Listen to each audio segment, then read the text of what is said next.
Je m'appelle Lucie, et je suis une journaliste passionnée et déterminée.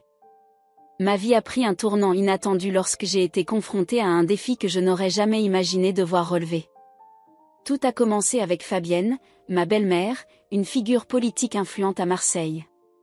Notre relation, qui était déjà délicate, s'est considérablement détériorée lorsqu'elle a réalisé que je ne serais pas simplement un pion docile dans son jeu de pouvoir. Je me souviens encore du jour où j'ai compris que les choses ne seraient plus jamais les mêmes entre nous. C'était lors d'un dîner de famille, quelques mois après mon mariage avec son fils, Antoine.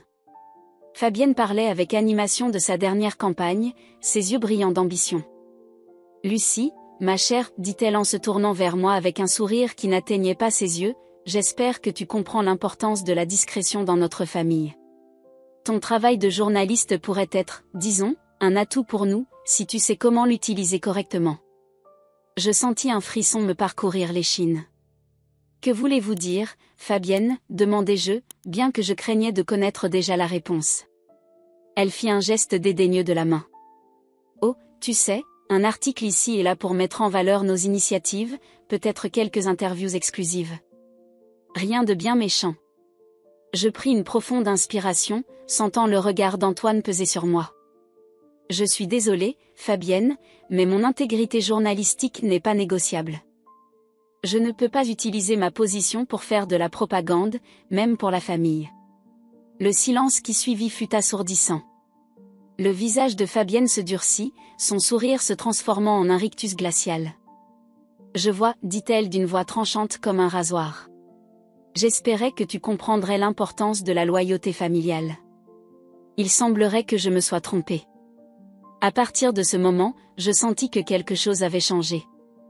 Les invitations au dîner de famille se firent plus rares, et lorsque j'y assistais, l'atmosphère était tendue, chargée de non-dits et de regards en coin. Fabienne ne manquait jamais une occasion de me rappeler subtilement ma place, ou plutôt, la place qu'elle pensait que je devrais occuper. Au travail, je commençais à remarquer de petits changements. Des sources qui, auparavant, étaient prêtes à me parler, devenaient soudainement muettes. Des portes qui m'étaient ouvertes se fermaient mystérieusement. Je ne pouvais pas le prouver, mais je sentais la main invisible de Fabienne derrière tout cela. Un soir, alors que je rentrais tard du bureau, je trouvai Antoine qui m'attendait, l'air préoccupé. « Lucie, dit-il doucement, ma mère m'a parlé aujourd'hui. Elle pense que tu devrais peut-être envisager de changer de domaine journalistique. Quelque chose de moins politique. » Je sentis la colère monter en moi. « Et qu'en penses-tu, toi ?» demandai-je, scrutant son visage à la recherche d'un signe de soutien. Il détourna le regard, mal à l'aise. « Je pense que ce serait plus facile pour tout le monde si tu... » Je ne le laissai pas finir. « Plus facile ? Pour qui ? Pour ta mère qui veut contrôler chaque aspect de nos vies ? Ou pour toi qui ne veux pas avoir à choisir entre ta femme et ta mère ? » Cette nuit-là, je dormis mal, tournant et retournant dans mon esprit les implications de cette situation. Je savais que Fabienne était puissante, mais je n'avais jamais imaginé qu'elle utiliserait cette puissance contre moi, sa propre belle-fille. Je réalisais que j'étais à un carrefour, je pouvais soit me plier à sa volonté et sacrifier tout ce en quoi je croyais, soit me battre pour mon intégrité et ma carrière, au risque de détruire ma vie familiale. Le lendemain matin, je pris ma décision. En me regardant dans le miroir, je me fis une promesse, je ne laisserai pas Fabienne me dicter ma conduite. J'étais une journaliste, et une bonne journaliste. Mon devoir était envers la vérité, pas envers les machinations politiques de ma belle-mère. Cette décision marqua le début d'une période difficile. Chaque jour apportait son lot de nouveaux défis, de nouvelles tentatives de Fabienne pour me faire plier. Mais chaque obstacle ne faisait que renforcer ma détermination. Je savais que le chemin serait long et difficile, mais j'étais prête à le parcourir, quoi qu'il en coûte. Peu à peu, je commençais à comprendre que ce conflit avec Fabienne n'était pas seulement une lutte pour ma carrière, mais aussi une bataille pour mon identité et mes valeurs. Chaque article que j'écrivais, chaque vérité que je révélais, était un acte de résistance contre sa tentative de me contrôler. Alors que les jours devenaient des semaines, et les semaines des mois, je sentais que quelque chose de plus grand se préparait. Fabienne devenait de plus en plus agressive dans ses tentatives de me faire taire, et je savais que tôt ou tard, notre conflit atteindrait un point de non-retour. Ce que je ne savais pas encore, c'est que ce point de non-retour allait arriver bien plus tôt que je ne le pensais, et qu'il allait changer nos vies à jamais. La découverte qui allait tout changer se produisit un mardi matin comme les autres. J'étais plongée dans une enquête de routine sur les financements des campagnes politiques locales, fouillant dans des archives poussiéreuses à la recherche d'irrégularités mineures. C'est alors que je tombais sur un dossier anodin, daté d'il y a près de 20 ans. Au début, rien ne semblait sortir de l'ordinaire. Des relevés bancaires, des factures, des notes manuscrites. Mais en y regardant de plus près, quelque chose clochait. Les montants ne correspondaient pas, les dates étaient incohérentes. Intriguée, je décidai de creuser davantage. Je passai les heures suivantes à éplucher chaque document, à recouper les informations, à suivre la piste de l'argent. Petit à petit, une image troublante commença à se dessiner. Au cœur de ce labyrinthe financier se trouvait un nom que je connaissais que trop bien, Fabienne Dubois, ma belle-mère. Mon cœur se mit à battre plus fort lorsque je réalisai l'ampleur de ce que j'avais sous les yeux. Ce n'était pas une simple irrégularité, mais un véritable scandale. Fabienne, alors jeune conseillère municipale, avait détourné des fonds publics destinés à la rénovation d'un quartier défavorisé. L'argent avait été réinjecté dans sa propre campagne, lui permettant de gravir rapidement les échelons politiques. Je me souviens être restée figée devant mon bureau, les mains tremblantes. Ce n'est pas possible, murmurai-je pour moi-même. Mais les preuves étaient là, indéniables. Cette nuit-là, je ne dormis pas. Je tournais et retournais dans mon lit, incapable de faire taire les pensées qui tourbillonnaient dans ma tête. D'un côté, j'avais entre les mains une information explosive, le genre de scoop dont rêve tout journaliste. De l'autre, c'était ma belle-mère, la grand-mère de mon futur enfant. Comment pouvais-je concilier mon devoir professionnel et mes obligations familiales? Le lendemain, au bureau, je fis de mon mieux pour agir normalement. Mais mes collègues remarquèrent rapidement que quelque chose n'allait pas. « Ça va, Lucie ?» me demanda Sophie, ma collègue et amie. « Tu as l'air préoccupée. » Je forçai un sourire. « Tout va bien, juste un peu fatiguée. » Mais intérieurement, j'étais en ébullition. Je savais que je devais agir, mais comment? À qui pouvais-je en parler? Chaque option semblait comporter des risques énormes. Les jours suivants, je continuais mes recherches en secret, vérifiant et revérifiant chaque détail. Plus je creusais, plus le scandale prenait de l'ampleur. Ce n'était pas seulement une question de détournement de fonds. Fabienne avait utilisé son influence croissante pour étouffer toute enquête, menaçant et corrompant ceux qui auraient pu la dénoncer. Un soir, alors que je travaillais tard au bureau, pensant être seule, j'entendis un bruit derrière moi. Je me retournai brusquement pour voir mon rédacteur en chef, Jean-Pierre, qui me regardait d'un air soucieux. « Lucie, qu'est-ce que tu fais encore là à cette heure-ci » demanda-t-il. Prise au dépourvu, je bafouillai une excuse à propos d'un article en retard. Mais Jean-Pierre ne semblait pas convaincu. « Écoute, dit-il en s'asseyant en face de moi, je te connais depuis longtemps. Je sais quand tu as quelque chose de gros entre les mains. De quoi s'agit-il ? » Je sentis une boule se former dans ma gorge. Pouvais-je lui faire confiance? Après un long moment d'hésitation, je décidai de me confier. Je lui racontai tout, depuis ma découverte initiale jusqu'aux implications pour Fabienne et ma famille. Jean-Pierre m'écouta attentivement, son visage passant de la surprise à l'inquiétude. Quand j'eus fini, il resta silencieux pendant ce qui me sembla une éternité. « Lucie, dit-il finalement, tu te rends compte dans quoi tu t'embarques ?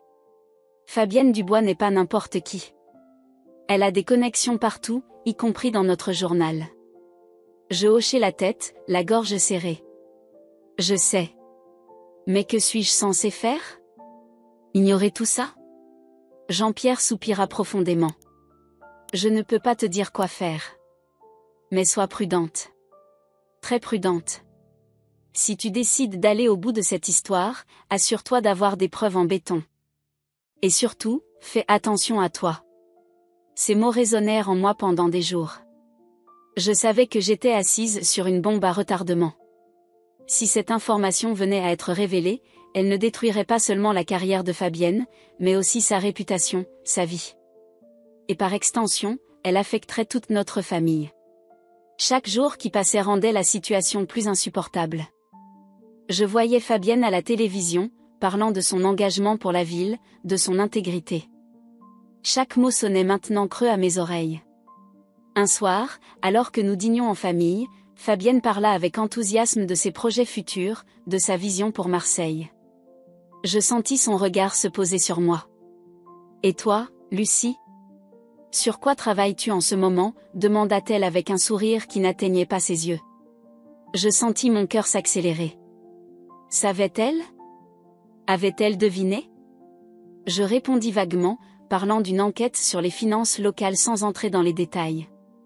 Son regard s'attarda sur moi un peu trop longtemps, et je sus à cet instant que la confrontation était inévitable. Tôt ou tard, la vérité éclaterait. Et quand cela arriverait, rien ne serait plus jamais comme avant. Les jours qui suivirent ma découverte furent comme un cauchemar éveillé. Je sentais la présence oppressante de Fabienne partout, même lorsqu'elle n'était pas physiquement là. C'était comme si elle avait des yeux et des oreilles dans chaque recoin de ma vie. Un matin, alors que j'arrivais au bureau, je remarquai immédiatement que quelque chose n'allait pas. Mes collègues chuchotaient entre eux, me jetant des regards en coin. Sophie, ma confidente habituelle, semblait m'éviter.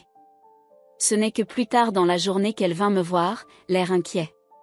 « Lucie, murmura-t-elle, il y a des rumeurs. On dit que tu enquêtes sur quelque chose de gros, quelque chose qui implique des personnes haut placées. Est-ce que c'est vrai ?» Je sentis mon cœur s'accélérer.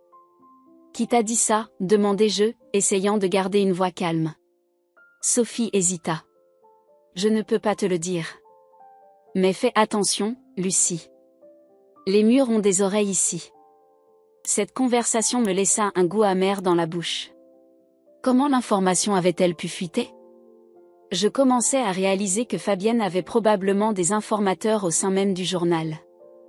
Les jours suivants, je remarquai des changements subtils mais inquiétants. Des sources qui m'étaient autrefois fidèles commencèrent à me snober. Des portes qui m'étaient ouvertes se fermèrent soudainement. Même mon accès à certaines bases de données du journal semblait avoir été restreint. Un soir, alors que je rentrais tard du travail, je trouvai Antoine qui m'attendait, l'air grave. « Lucie, dit-il doucement, ma mère m'a appelé aujourd'hui. Elle s'inquiète pour toi, pour ton travail. Elle pense que tu devrais peut-être prendre un peu de recul, peut-être même envisager un changement de carrière. » Je sentis la colère monter en moi. « Et depuis quand ta mère décide-t-elle de ma carrière ?» répliquai-je sèchement. Antoine soupira. « Ce n'est pas ce que je veux dire. C'est juste que, les choses semblent tendues en ce moment. Je m'inquiète pour toi, pour nous. » Je regardai mon mari, cherchant dans ses yeux un signe de soutien, mais je n'y vis que de l'inquiétude et de la confusion. Je réalisai avec un pincement au cœur qu'Antoine était pris entre deux feux, incapable de choisir entre sa femme et sa mère. Les semaines qui suivirent furent un véritable parcours du combattant. Chaque jour apportait son lot de nouvelles difficultés. Un matin, je découvris que mon article sur la corruption dans le secteur immobilier avait été relégué en dernière page, remplacé par un éloge dithyrambique des réalisations de Fabienne. Quand j'allais me plaindre auprès de Jean-Pierre, il évita mon regard. « Je suis désolé, Lucie, dit-il, l'air mal à l'aise. Les ordres viennent d'en haut. Je ne peux rien faire. » Je commençais à me sentir de plus en plus isolée. Même mes amis proches semblaient prendre leur distance, comme s'ils craignaient d'être associés à moi. Un jour, alors que je travaillais sur un nouvel article, je reçus un appel d'un numéro inconnu. La voix à l'autre bout du fil était froide et menaçante. « Mademoiselle Martin, dit la voix, nous savons ce que vous faites. Si vous tenez à votre carrière, à votre famille, vous feriez mieux d'arrêter vos investigations immédiatement. » Avant que je puisse répondre, la ligne fut coupée. Je restai figé, le téléphone à la main, le cœur battant la chamade. C'était la première menace directe que je recevais, et elle me glaça le sang. Cette nuit-là, incapable de dormir, je sortis faire une promenade pour éclaircir mes idées. Les rues de Marseille, d'habitude si vivantes, me semblaient soudain hostiles et menaçantes. Chaque ombre me faisait sursauter, chaque bruit de pas me faisait retourner. C'est alors que je la vis. Fabienne, assise seule à la terrasse d'un café. Nos regards se croisèrent, et pendant un bref instant, je vis dans ses yeux un mélange de colère et de peur. Elle savait que je savais. Sans réfléchir, je m'approchai de sa table. « Bonsoir, Fabienne, dis-je, essayant de garder une voix ferme. Elle me regarda froidement. « Lucie. Quelle surprise de te voir ici à cette heure-ci. Il faut qu'on parle, dis-je, m'asseyant en face d'elle sans attendre son invitation. » Fabienne soupira. « Je sais ce que tu penses avoir découvert, Lucie. Mais tu joues avec le feu. Tu n'as aucune idée des forces en jeu ici. » Des forces, répétai-je. Vous voulez dire la corruption, le détournement de fonds publics? Elle se pencha vers moi, ses yeux brillants d'une lueur dangereuse. Écoute-moi bien, ma chère belle-fille. Ce que tu as entre les mains pourrait détruire non seulement ma carrière, mais aussi la stabilité de toute cette ville. Es-tu prête à porter ce fardeau? Je soutins son regard. La vérité finit toujours par éclater, Fabienne. Vous ne pouvez pas la cacher éternellement. Elle eut un rire sans joie. Oh, Lucie. Tu es si naïve. Tu crois vraiment que la vérité a de l'importance dans ce monde? Ce qui compte, c'est le pouvoir, l'influence. Et crois-moi, j'en ai suffisamment pour faire de ta vie un enfer si tu continues sur cette voie. Sur ces mots, elle se leva, me laissant seule avec mes pensées troublées. Je réalisai alors que cette confrontation n'était que le début d'une guerre ouverte entre nous. Une guerre dont l'issue déterminerait non seulement mon avenir, mais aussi celui de toute ma famille et peut-être même de Marseille tout entière. Les jours qui suivirent ma confrontation avec Fabienne furent parmi les plus difficiles de ma vie. Chaque matin, je me réveillais avec un poids sur la poitrine, consciente du dilemme moral qui m'attendait. La vérité que j'avais découverte pesait lourdement sur mes épaules, comme un fardeau que je ne pouvais ni ignorer ni partager. Un matin, alors que je préparais mon café, Antoine entra dans la cuisine. Il me regarda longuement, ses yeux remplis d'inquiétude. « Lucie, dit-il doucement, qu'est-ce qui se passe? Tu n'es plus la même depuis quelques semaines. » Je détournai le regard, incapable de lui faire face.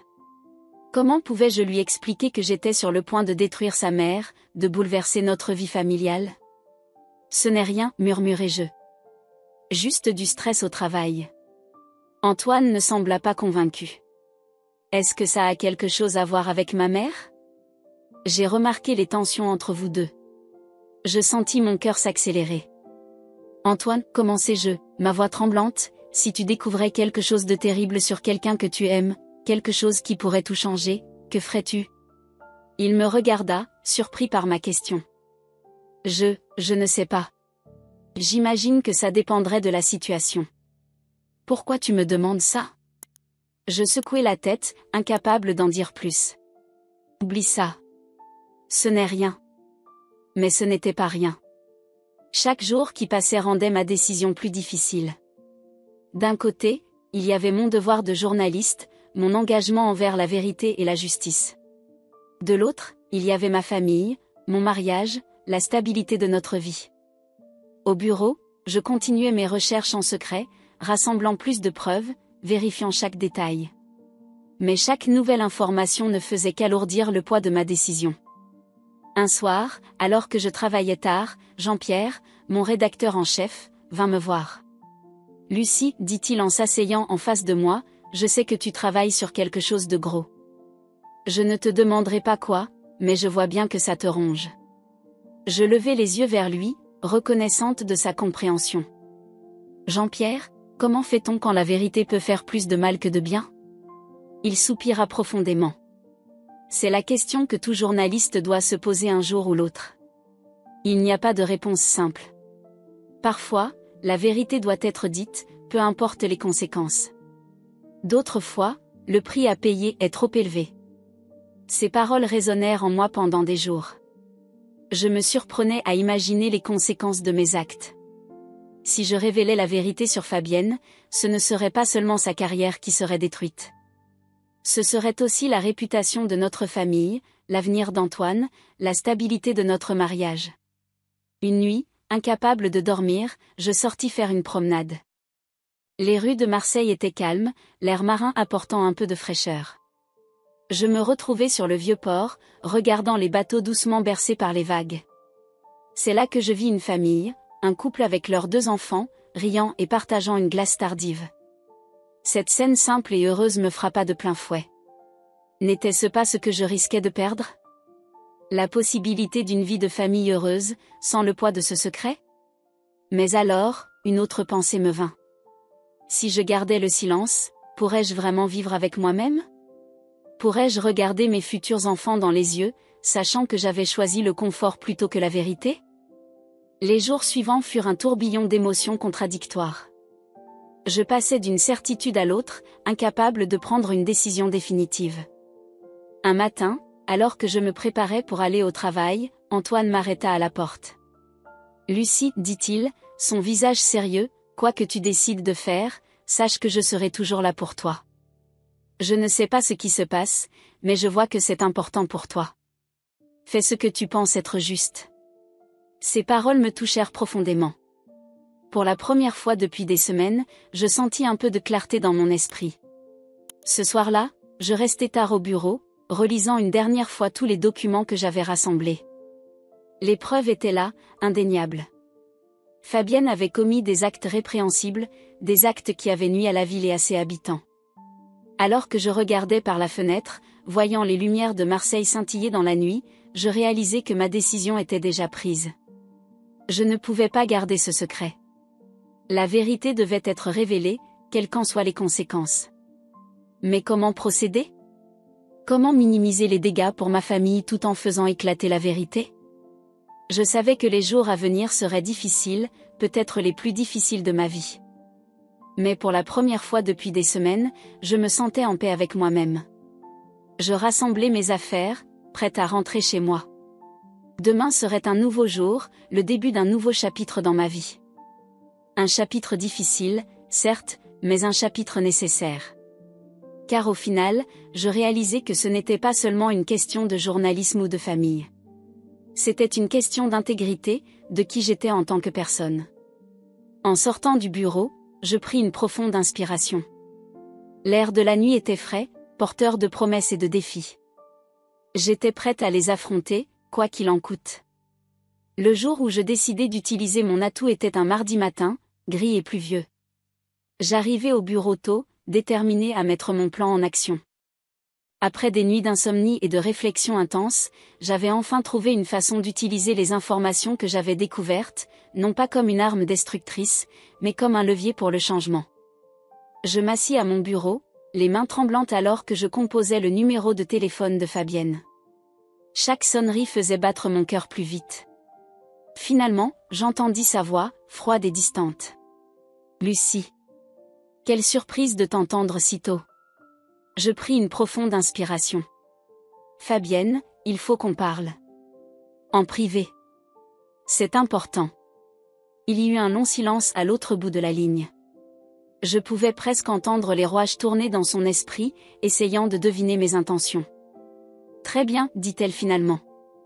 Mon bureau, 14 heures. Ne sois pas en retard. » La matinée passa dans un brouillard d'anxiété et d'anticipation. Je vérifiais et revérifiais les documents que j'avais rassemblés, m'assurant que tout était en ordre. À midi, je ne pus rien avaler, mon estomac noué par l'appréhension. À 14 heures précises, je me tenais devant la porte du bureau de Fabienne.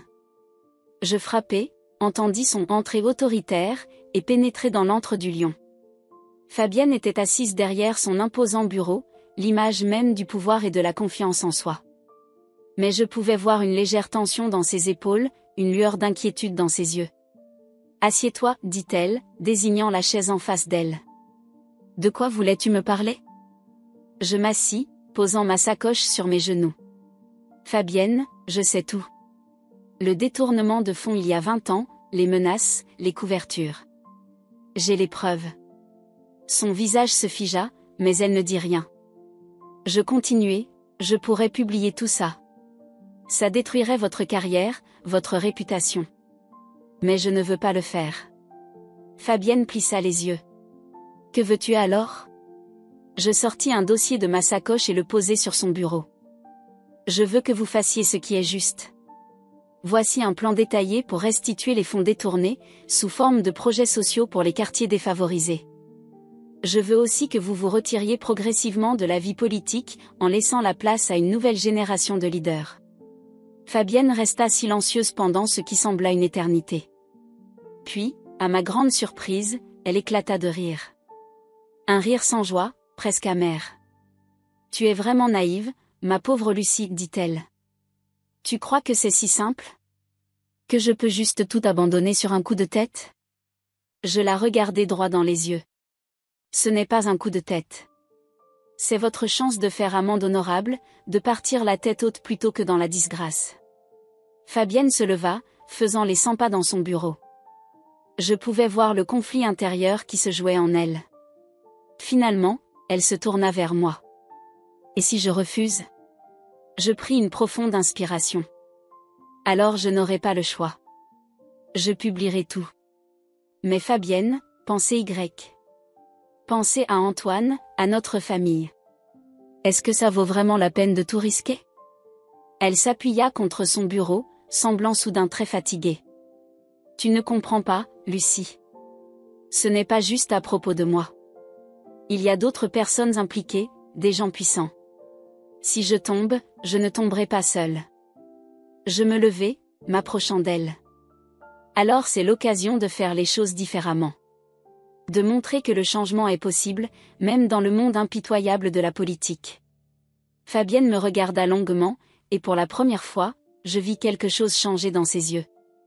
Une sorte de respect, peut-être même d'admiration. Tu as du cran, je dois l'admettre, dit-elle doucement. Laisse-moi réfléchir à ta proposition. Je te donnerai ma réponse dans 2 jours. Je hochai la tête, sentant un mélange de soulagement et d'appréhension. En sortant de son bureau, je réalisai que ce n'était que le début. Quelle que soit la décision de Fabienne, rien ne serait plus jamais comme avant. Les 2 jours suivants furent les plus longs de ma vie. Je jonglais entre mon travail au journal, essayant de maintenir une façade de normalité, et l'angoisse constante de la décision de Fabienne. Antoine remarqua mon agitation, mais je ne pouvais toujours rien lui dire. Pas encore. Finalement, le matin du 3e jour, je reçus un message de Fabienne, rendez-vous au Vieux-Port, 20h. Viens seul. La journée passa dans un brouillard. À 20h précises, je me tenais sur le quai, regardant les bateaux se balancer doucement sur l'eau. Fabienne arriva quelques minutes plus tard, l'air plus détendu que je ne l'avais jamais vu. J'ai réfléchi à ta proposition, Lucie, dit-elle sans préambule. Et j'ai décidé de l'accepter. Je sentis un poids énorme se lever de mes épaules. Vraiment? Elle hocha la tête. Tu as raison. Il est temps de faire les choses différemment. Ce ne sera pas facile, et il y aura des conséquences. Mais je suis prête à les affronter. Nous restâmes là, regardant le soleil se coucher sur la Méditerranée. Pour la première fois depuis des mois, je sentis que l'avenir, bien qu'incertain, était plein de possibilités. Que fait-on maintenant? Demandai-je. Fabienne se tourna vers moi, un petit sourire aux lèvres. Maintenant, ma chère belle-fille, nous allons changer les choses. Ensemble. Les semaines qui suivirent notre conversation sur le Vieux-Port furent un tourbillon d'activités et d'émotions. Fabienne, fidèle à sa parole, commença à mettre en œuvre les changements que nous avions discutés. Je me souviens encore de la première réunion que nous avons eue ensemble pour planifier son retrait progressif de la vie politique. C'était un samedi matin, dans un petit café discret du quartier du Panier.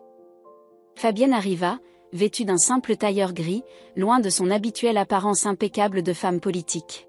« Bonjour, Lucie, dit-elle en s'asseyant. Par où commençons-nous ? » Je sortis un dossier de ma sacoche. J'ai préparé un plan détaillé pour les 6 prochains mois. Nous devrions commencer par... Mais Fabienne m'interrompit d'un geste de la main. Avant de plonger dans les détails, je veux que tu saches quelque chose. Ce que tu as fait, c'était courageux. Et juste. Je ne l'aurais jamais admis avant, mais tu m'as ouvert les yeux. Ces mots me prirent au dépourvu. Je restai silencieuse un moment, ne sachant pas comment réagir à cette soudaine vulnérabilité de sa part. Merci, Fabienne, dis-je finalement. Ça n'a pas été une décision facile. Elle hocha la tête. Je sais. Maintenant, montrez-moi ce plan. Les jours qui suivirent furent remplis de réunions secrètes, de conversations à voix basse et de plans minutieusement élaborés. Fabienne commença par annoncer qu'elle ne se représenterait pas aux prochaines élections, citant des raisons personnelles. Cette annonce provoqua un véritable séisme dans le paysage politique local. Parallèlement, nous travaillions sur le plan de restitution des fonds détournés. Fabienne utilisa ses connexions pour mettre en place une série de projets sociaux dans les quartiers les plus défavorisés de Marseille, sans jamais révéler la véritable origine de ces initiatives. Un jour, alors que nous visitions un chantier de rénovation d'une école maternelle dans les quartiers nord, Fabienne se tourna vers moi. « Tu sais, Lucie, dit-elle doucement, je n'aurais jamais imaginé que ma carrière se terminerait ainsi. Mais étrangement, je me sens plus en paix. » Je la regardai, surprise par cette confession. « Comment ça ?» Elle soupira. « Pendant des années, j'ai joué le jeu du pouvoir. J'ai fait des choses dont je ne suis pas fière, tout en me disant que c'était pour le bien de la ville. Mais maintenant, en voyant le sourire de ses enfants, je réalise que c'est ça, le vrai changement. » Ces moments de vulnérabilité et d'honnêteté de Fabienne étaient rares, mais ils me montraient qu'un véritable changement s'opérait en elle. Cependant, tout n'était pas rose. Le retrait progressif de Fabienne de la scène politique créa un vide que beaucoup cherchèrent à combler. Des rumeurs commencèrent à circuler sur les raisons de son départ, certains soupçonnant un scandale caché. Un soir, alors que je rentrais tard du travail, je trouvai Antoine qui m'attendait, l'air préoccupé. « Lucie, dit-il dès que je franchis la porte, qu'est-ce qui se passe vraiment avec ma mère ? J'entends toutes sortes de rumeurs au bureau. » Je pris une profonde inspiration. Le moment était venu d'être honnête avec mon mari. « Antoine, dis-je en m'asseyant à côté de lui, il y a quelque chose que je dois te dire. » Je lui racontai tout. La découverte du scandale, ma confrontation avec Fabienne, notre accord. Antoine m'écouta en silence, son visage passant par toute une gamme d'émotions, choc, colère, confusion, et finalement, une sorte de compréhension résignée. Je ne sais pas quoi dire, murmura-t-il quand j'eus fini. Je savais que ma mère n'était pas parfaite, mais ça. Je pris sa main dans la mienne. Je suis désolée de ne pas t'en avoir parlé plus tôt. Je voulais te protéger. Il serra ma main. Je comprends. Mais Lucie, à partir de maintenant, plus de secrets entre nous, d'accord ? Je hochai la tête, sentant un poids se lever de mes épaules. Cette conversation avec Antoine marqua un tournant dans notre relation. Nous étions enfin sur la même longueur d'onde, unis face aux défis qui nous attendaient. Les mois passèrent, et peu à peu, le plan que nous avions élaboré avec Fabienne commença à porter ses fruits. Les projets sociaux financés par les fonds restitués transformaient lentement mais sûrement les quartiers les plus défavorisés de Marseille. Des centres communautaires, des programmes éducatifs, des initiatives d'insertion professionnelle. Chaque projet était une petite victoire. Un jour, alors que nous inaugurions une nouvelle bibliothèque dans un quartier autrefois négligé, je vis Fabienne s'éloigner de la foule. Je la suivis et la trouvai seule, regardant par la fenêtre. « Tout va bien ?» demandai-je doucement. Elle se tourna vers moi, les yeux brillants de larmes contenues. « Tu sais, Lucie, pendant des années, j'ai cru que le pouvoir était la seule façon de faire bouger les choses. Mais maintenant, je vois que j'avais tort. Le vrai changement, il est là, dans les yeux de ces enfants qui auront enfin accès à l'éducation qu'ils méritent. » Je posai une main sur son épaule, émue par sa sincérité. « Ce n'est pas trop tard pour faire la différence, Fabienne. » Elle hocha la tête. « Tu as raison. Et je te remercie de m'avoir donné cette chance de rédemption. » Ce moment marqua un tournant dans notre relation. Ce n'était plus une belle-fille et sa belle-mère, ni une journaliste et une politicienne, mais deux femmes unies par un objectif commun, réparer les erreurs du passé et construire un avenir meilleur pour notre ville. Les mois qui suivirent furent une période de transformation profonde, non seulement pour Marseille, mais aussi pour moi-même. Alors que je regardais les changements se dérouler autour de moi, je ne pouvais m'empêcher de réfléchir à mon propre parcours, à la décision la plus difficile que j'ai jamais prise, et à ses conséquences inattendues. Un matin d'automne, je me suis retrouvée assise sur un banc du parc Borély, observant les feuilles dorées tomber doucement des arbres. C'était un moment de calme, une pause bien nécessaire dans le tourbillon des derniers mois. Je sortis mon carnet, décidé à mettre par écrit mes réflexions. « Le pouvoir de la vérité », écrivis-je en haut de la page. Ces mots résonnaient en moi d'une manière que je n'aurais jamais pu imaginer auparavant. Je me souvins de cette nuit où j'avais découvert le scandale impliquant Fabienne. À l'époque, j'étais persuadée que la révélation de cette vérité serait destructrice, qu'elle ne ferait que causer de la douleur et du chaos. Mais en réalité, elle avait été le catalyseur d'un changement profond et positif. La vérité peut être dévastatrice, continuai-je à écrire, mais elle peut aussi être une force de renouveau. Je repensais à ma confrontation avec Fabienne, à ce moment où j'avais choisi d'utiliser la vérité comme un levier pour le changement plutôt que comme une arme. Cette décision avait été la plus difficile de ma vie, mais aussi la plus libératrice. Un groupe d'enfants passa en riant, se dirigeant vers l'aire de jeu nouvellement rénovée. C'était l'un des nombreux projets que Fabienne avait mis en place dans le cadre de son plan de restitution. Voir la joie sur leur visage me rappela pourquoi nous avions entrepris ce voyage difficile. La rédemption est possible, notai-je, même pour ceux que nous pensions au-delà de tout espoir. La transformation de Fabienne avait été remarquable. D'une politicienne calculatrice et impitoyable, elle était devenue une force pour le bien dans la communauté. Bien sûr, le chemin n'avait pas été facile. Il y avait eu des moments de doute, des revers, des critiques acerbes de ceux qui ne comprenaient pas son changement soudain de priorité. Je me souvins d'une conversation particulièrement difficile que nous avions eue quelques semaines auparavant. Fabienne était venue me voir, l'air abattu. « Lucie, avait-elle dit, je ne sais pas si je peux continuer. Les gens me regardent différemment maintenant. Certains de mes anciens alliés me traitent comme une paria. » Je l'avais regardée droit dans les yeux. « Fabienne, ce que vous faites est important. Vous changez des vies. N'oubliez jamais ça. » Elle avait hoché la tête, retrouvant un peu de sa détermination. « Tu as raison. Merci de me le rappeler. » Ces moments de vulnérabilité m'avaient montré une facette de Fabienne que je n'aurais jamais cru possible. « Nous sommes tous capables de changer, écrivis-je dans mon carnet, si on nous en donne l'opportunité. » Mes pensées se tournèrent vers Antoine. Notre relation avait également été mise à l'épreuve par cette expérience. La révélation du passé de sa mère l'avait profondément secoué, mais cela nous avait aussi rapprochés d'une manière inattendue. Je me souvins de cette nuit où nous étions restés éveillés jusqu'à l'aube, parlant de l'avenir, de nos espoirs et de nos craintes. « Je suis fier de toi », m'avait-il dit, me serrant dans ses bras. « Tu as fait ce qui était juste, même si c'était difficile. » L'honnêteté renforce les liens, notai-je, pensant à la nouvelle profondeur que notre relation avait acquise. Bien sûr, tout n'avait pas été rose. Il y avait eu des moments de doute, des nuits d'insomnie où je me demandais si j'avais pris la bonne décision. Le monde du journalisme pouvait être impitoyable, et certains de mes collègues m'avaient accusé d'avoir raté le scoop du siècle en ne publiant pas l'histoire de Fabienne. Mais chaque fois que ces doutes m'assaillaient, je me rappelais les changements positifs que nous avions initiés.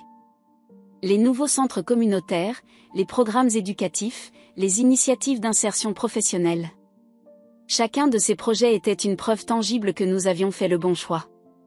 Parfois, le plus grand impact vient des histoires que nous choisissons de ne pas raconter, écrivis-je, repensant à ma décision de ne pas publier le scandale. Le soleil commençait à baisser, projetant des ombres allongées sur le parc. Je fermai mon carnet, me sentant plus légère, plus sûre de moi que je ne l'avais été depuis longtemps. En rentrant chez moi ce soir-là, je croisai Fabienne qui sortait d'une réunion avec des représentants de la communauté. Elle avait l'air fatiguée, mais il y avait une lueur dans ses yeux que je n'avais jamais vue auparavant.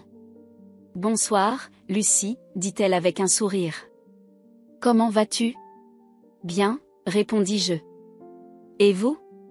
Comment s'est passée la réunion ?» Elle soupira, mais c'était un soupir de satisfaction plutôt que de fatigue. C'était difficile, mais productif. Nous faisons vraiment une différence, tu sais.